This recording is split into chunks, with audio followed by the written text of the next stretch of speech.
नमस्कार दोस्तों, आपका मेरे इस चैनल पर एक बार फिर से स्वागत है। उम्मीद करता हूं आपको मेरा कंटेंट ज़रूर पसंद आता होगा। आप सबका प्यार और सपोर्ट के लिए धन्यवाद। तो दोस्तों आइए देर न करते हुए वीडियो को स्टार्ट करते हैं। होली बसंत ऋतु में मनाया जाने वाला एक महत्वपूर्ण भारतीय और नेपाली लोगों का पर्व है। यह पर्व हिंदू पंचांग के अनुसार फागुन मास की पूर्णिमा को मनाया जाता है। होली रंगों का तथा हंसी खुशी का त्यौहार है। यह भारत का एक प्रमुख और प्रसिद्ध त्यौहार है जो आज पूरे वर्ल्ड में मनाया जाने लगा है।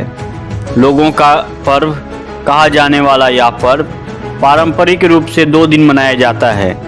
यह मेनली भारत तथा नेपाल में मनाया जाता है। यह पर्व कई अन्य देशों जिनमें अल्पसंख्यक हिंदू लोग रहते हैं वहाँ भी धूमधाम के साथ मनाया जाता है। पहले दिन को होलिका जलाई जाती है जिसे होलिका दहन भी कहते हैं। दूसरे दिन जिसे मेनली धुलेड़ी व धुलड्डी, धूल खेल या धूलिवंदन इसके अन्य नाम हैं। इन नामों के बारे में भी शॉर्ट में जान लेते हैं कि आखिर ये नाम क्यों रखे गए। होली का पहला काम झंडा या डंडा गाड़ना होता है। इसे किसी सार्वजनिक स्थल या घर के आंगन में गाड़ा जाता है। इसके पास ही होलिका की अग्नि इकट्ठी की जाती है। होली से काफ़ी दिन पहले से ही यह सब तैयारियां शुरू हो जाती है। पर्व का पहला दिन होलिका दहन का दिन कहलाता है। इस दिन चौराहे पर व जहाँ कहीं अग्नि के लिए लकड़ी एकत्र की गई है वहाँ होली जलाई जाती है। इसमें लकड़ियाँ और उपले प्रमुख रूप से होते हैं। कई स्थलों पर होलिका में भरभोलिये जलाने की भी परंपरा है। भरभोलिये गाय के गोबर से बने ऐसे उपले होते हैं जिनके बीच में छेद होता है। इस छेद में मूंज की रस्सी डालकर माला बनाई जाती है। एक माला में 7 भरभोलिये होते हैं। होली में आग लगाने से पहले इस माला को भाइयों के सिर के ऊपर से 7 बार घुमाकर फेंक दिया जाता है। रात को होलिका दहन के समय यह माला होलिका के साथ जला दी जाती है। इसका आशय है कि होली के साथ भाइयों पर लगी बुरी नज़र भी जल जाए। लकड़ियों व उपलों से बनी इस होली का दोपहर से ही विधिवत पूजा आरंभ हो जाता है। घरों में बने पकवानों का यहाँ भोग लगाया जाता है। दिन ढलने पर ज्योतिषियों द्वारा निकाले गए शुभ मुहूर्त पर होली का दहन किया जाता है। इस आग में नई फसल की गेहूं की बलियां और चने के होले को भी भूना जाता है। होलिका का दहन समाज की समस्त बुराइयों का अंत का प्रतीक है। यह बुराइयों पर अच्छाइयों की जीत का सूचक है। गांवों में लोग देर रात तक होली के गीत गाते हैं तथा नाचते हैं। वैदिक काल में इस पर्व को त्रष्टि यज्ञ कहा जाता था। उस समय खेत के अधपके अन्न को यज्ञ में दान करके प्रसाद लेने का विधान समाज में फैला हुआ था। अन्न को होला कहते हैं, इसी से इसका नाम होलिकोत्सव पड़ा। एक अन्य कथा के अनुसार त्रेता युग की शुरुआत में भगवान विष्णु जी ने धूलि का वंदन किया था। इसलिए होली के इस पर्व को धुलेड़ी के नाम से भी मनाया जाता है।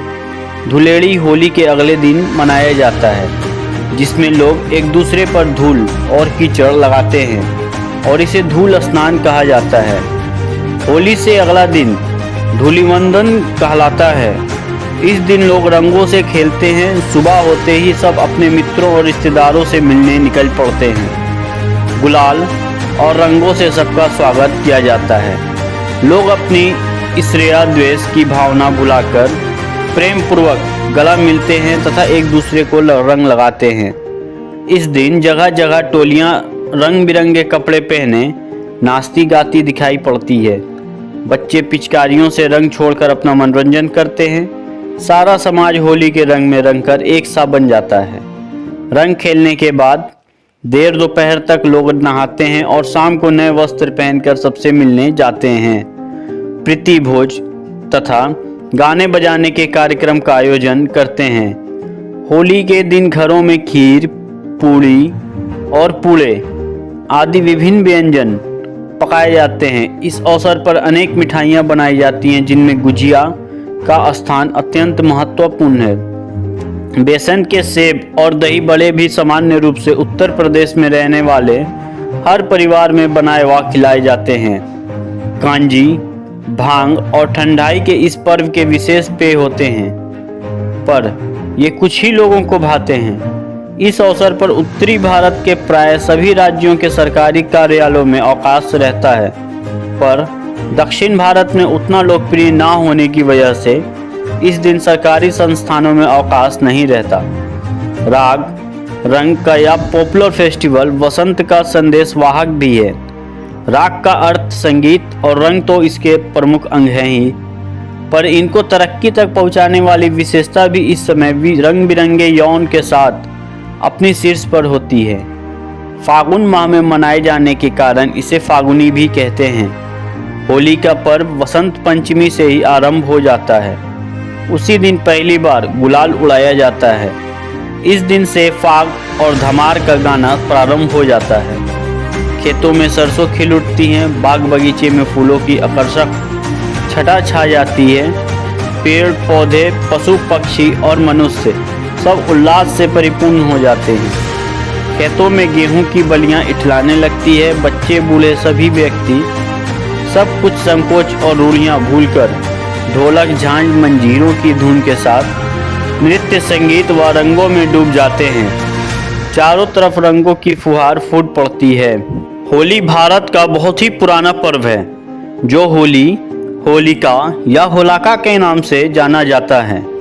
बसंत की ऋतु में हर्षोल्लास के साथ मनाए जाने के कारण इसे वसंतोत्सव और काम महोत्सव भी कहा जाता है। इतिहासकारों का मानना है कि आर्यों ने भी इस पर्व का प्रचलन था, लेकिन अधिकतर यह पूर्वी भारत में ही मनाया जाता था। इस पर्व का वर्णन अनेक पुरातन धार्मिक पुस्तकों में मिलता है। इनमें प्रमुख हैं जैमिनी के पूर्व मीमांसा सूत्र और कथा गृहस्थ सूत्र, नारद पुराण और भविष्य पुराण जैसे पुराणों की प्राचीन हस्तलिपियों और ग्रंथों में भी इस पर्व का उल्लेख मिलता है। विंध्य क्षेत्र के रामगढ़ स्थान पर स्थित ईसा से 300 वर्ष पुराने एक अभिलेख में भी इसका उल्लेख किया गया है। संस्कृत साहित्य में वसंत ऋतु और वसंतोत्सव अनेक कवियों के प्रिय विषय रहे हैं। सुप्रसिद्ध मुस्लिम पर्यटक अल बरूनी ने भी अपने ऐतिहासिक यात्रा संस्मरण में होलिकोत्सव का वर्णन किया है। भारत के अनेक मुस्लिम कवियों ने अपनी रचनाओं में इस बात का उल्लेख किया है कि होलिकोत्सव केवल हिंदू ही नहीं, मुसलमान भी मनाते थे। सबसे प्रमाणिक इतिहास की तस्वीर है मुगल काल की, और इस काल में होली के किस्से उत्सुकता से जाने वाले हैं। अकबर का जोधाबाई के साथ तथा जहांगीर का नूरजहां के साथ होली खेलने का वर्णन मिलता है। अलवर संग्रहालय के एक चित्र में जहांगीर को होली खेलते हुए दिखाया गया है। शाहजहां के समय तक होली खेलने का मुगलिया अंदाज ही बदल गया था। इतिहास में वर्णन है कि शाहजहां के ज़माने में होली को ईद गुलाबी या आबे पासी यानी कि रंगों की बौछार कहा जाता था। अंतिम मुगल बादशाह बहादुर शाह जफर के बारे में प्रसिद्ध है कि होली पर उनके मंत्री उन्हें रंग लगाने जाया करते थे। मध्ययुगीन हिंदी साहित्य में दर्शन कृष्ण की लीलाओं में भी होली का विस्तृत वर्णन मिलता है। इसके अतिरिक्त प्राचीन चित्रों, भिचित्रों और मंदिर की दीवारों पर इस उत्सव के चित्र मिलते हैं। विजयनगर की राजधानी हम्पी के 16वीं शताब्दी के एक चित्र फलक पर होली का आनंददायक चित्र उकेरा गया है। इस चित्र में राजकुमारों और राजकुमारियों को दासियों सहित रंग और पिचकारी के साथ राज्य दंपत्ति को होली के रंग में रंगते हुए दिखाया गया है। 16वीं शताब्दी की अहमदनगर की एक चित्र आकृति का विषय वसंत रागनी ही है। इस चित्र में राज परिवार के एक दंपत्ति को बगीचे में झूला झूलते हुए दिखाया गया है। साथ में अनेक सेविकाएं नृत्य, संगीत व रंग खेलने में व्यस्त हैं। वे एक दूसरे पर पिचकारियों से रंग डाल रहे हैं। मध्यकालीन भारतीय मंदिरों के भित्ति चित्रों और आकृतियों में होली के सजीव चित्र देखे जा सकते हैं। उदाहरण के लिए इसमें 17वीं शताब्दी की मेवाड़ की एक कलाकृति में महाराणा को अपने दरबारियों के साथ चित्रित किया गया है। शासक कुछ लोगों को उपहार दे रहे हैं, नृत्यांगना नृत्य कर रही है और इन सब के मध्य रंग का एक कुंड रखा हुआ है। बूंदी से प्राप्त एक लघु चित्र में राजा को हाथी दांत के सिंहासन पर बिठा दिया गया है, जिनके गालों पर महिलाएं गुलाल मल रही हैं। होली पर्व से रिलेटेड बहुत सी स्टोरी जुड़ी हुई है। इनमें से सबसे फेमस स्टोरी है प्रहलाद की। इस स्टोरी के अकॉर्डिंग एंसेंट पीरियड में एक नगर में हिरण्यकश्यप नाम का एक एक्सट्रीमली स्ट्रांग दानव राजा रहता था। अपने पावर के एरोगेंस में वह खुद को ही ईश्वर मानने लगा था। उसने अपने राज्य में ईश्वर का नाम लेने पर ही पाबंदी लगा दी थी। वह सभी को अपनी पूजा करने को कहता था, लेकिन उसका पुत्र प्रहलाद भगवान विष्णु का उपासक भक्त था। हिरण्यकश्यप ने भक्त प्रहलाद को बुलाकर राम का नाम ना जपने को कहा, तो प्रहलाद ने स्पष्ट रूप से कहा, पिताजी, परमात्मा ही सामर्थ्य हैं। प्रत्येक कष्ट से परमात्मा ही बचा सकता है, मानव सामर्थ्य नहीं है। यदि कोई भक्त साधना करके कुछ शक्ति प्राप्त कर लेता है तो वह सामान्य शक्तियों में से उत्तम हो जाता है, परंतु परमात्मा से उत्तम नहीं हो सकता। यह बात सुनकर अहंकारी हिरण्यकश्यप क्रोध से लाल पीला हो गया और नौकरों सिपाहियों से बोला कि इसको ले जाओ, मेरी आंखों के सामने से, और जंगल में सांपों में डाल दो। सांप के डसने से यह मर जाएगा। ऐसा ही किया गया, परंतु प्रहलाद मरा नहीं, क्योंकि सांपों ने डसा ही नहीं। हिरण्यकश्यप ने ये सब देखा कर गुस्से से लाल हो गया और भक्त प्रहलाद को जंगल से बुलवाकर अपनी बहन होलिका को दे दिया, क्योंकि हिरण्यकश्यप की बहन होलिका को वरदान प्राप्त था कि वह आग में भस्म नहीं हो सकती। हिरण्यकश्यप ने ऑर्डर दिया कि होलिका प्रहलाद को गोद में लेकर आग में बैठे। आग में बैठने पर होलिका तो जल गई, पर प्रहलाद बच गया। ईश्वर भक्त प्रहलाद की याद में इस दिन होली जलाई जाती है। प्रतीक रूप से यह भी माना जाता है कि प्रहलाद का अर्थ आनंद होता है। नफरत और जुल्म की प्रतीक होलिका जलती है और प्रेम तथा खुशी का प्रतीक प्रहलाद पूर्ण रहता है।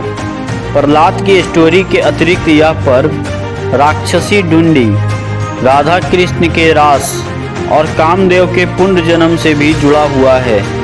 कुछ लोगों का मानना है कि होली में रंग लगाकर नाच गाकर लोग शिव के भक्तों का वेश धारण करते हैं तथा शिव की बारात का दृश्य बनाते हैं।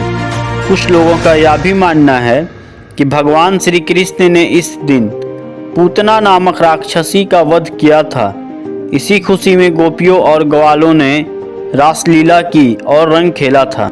होली के पर्व की तरह इसकी परंपराएं भी अत्यंत प्राचीन हैं और इसका स्वरूप और उद्देश्य समय के साथ बदलता रहा है।